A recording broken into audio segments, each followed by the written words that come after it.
The arrests and imprisonments in the aftermath of the Rising actually helped make it a nationwide event.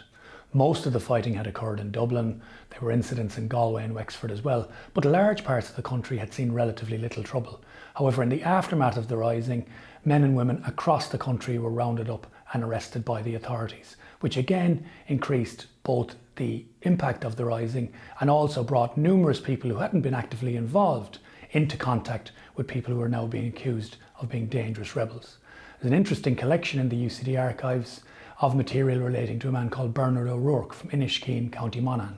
O'Rourke was a supporter of the Home Rule Party, therefore regarded as somebody who was a constitutionalist rather than a Republican. He was a local councillor, a successful businessman who owned 2 flour mills in the Monaghan area. He was a married man with 7 children, perhaps not somebody who might be regarded as a dangerous radical. Nevertheless, he was imprisoned in the aftermath of the Rising. And O'Rourke's experience actually shows how in many areas across the country, the line between so-called constitutionalists and Republicans were actually significantly blurred. Because since 1914, O'Rourke had become more and more disillusioned with the Home Rule Party and its support for the British war effort, and being increasingly seen by the authorities as somebody who was becoming closer to separatist ways of thinking. As a result, he was arrested in the aftermath of the Rising and imprisoned in Richmond Barracks in Dublin. While imprisoned in Richmond Barracks, O'Rourke wrote a number of letters to his wife Claire, which provide fascinating insights both into the men he was imprisoned with, who he described as the finest men alive, and it being an honour to be jailed alongside them, and also into the conditions which the prisoners in Richmond Barracks endured. O'Rourke talked about how men from different parts of the country were now all coming together.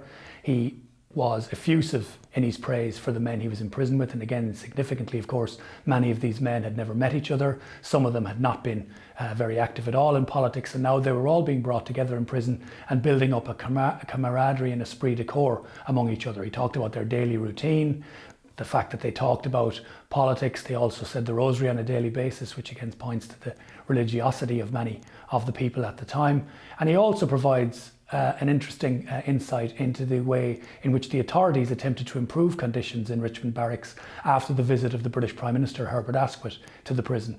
Asquith visited the prison, and among the British authorities there was often both despair at what they saw as the ungratefulness of the Irish for taking part in the rebellion, and also feeling that many of the rank and file rebels had been led astray by more Machiavellian leaders. And as a result, Asquith had actually asked that conditions for the prisoners, and particularly their diet, be improved. After Asquith's visit, O'Rourke describes in detail how the prisoners began to receive breakfasts including rashers and sausages, choice of tea or coffee and bread, cheese, dinner including vegetables like cabbage and carrots, and also beef and lamb. And he talked about how the British soldiers guarding the prisoners began to beg for their leftovers, and how this became quite a humorous topic among the prisoners themselves. It doesn't seem to have weaned any of the prisoners off republicanism, but it's interesting that at least in Richmond Barracks, conditions did improve in a way in which the authorities hoped would lead to the men becoming less radicalised. That of course wasn't the case, because in the weeks afterwards, during June 1916, the prisoners were removed from Richmond and sent to various prisons in Britain, where conditions tended to be a lot harsher.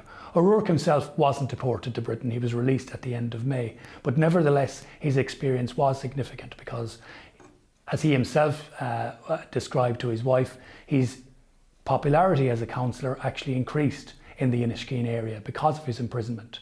His wife talked about the fact that more and more visitors had come to the house to ask about how he was doing in prison, and how being accused of being a rebel in fact was something that increased his popularity and was not seen at all as a bad thing, which points again, of course, to the fact that even though the rebellion was a shock, there was a degree of latent sympathy across the country, particularly for those who had been imprisoned in the aftermath. O'Rourke himself then left the Home Rule Party and became active in Sinn Féin, and remained active in Republican politics into the 1920s in the Monaghan area.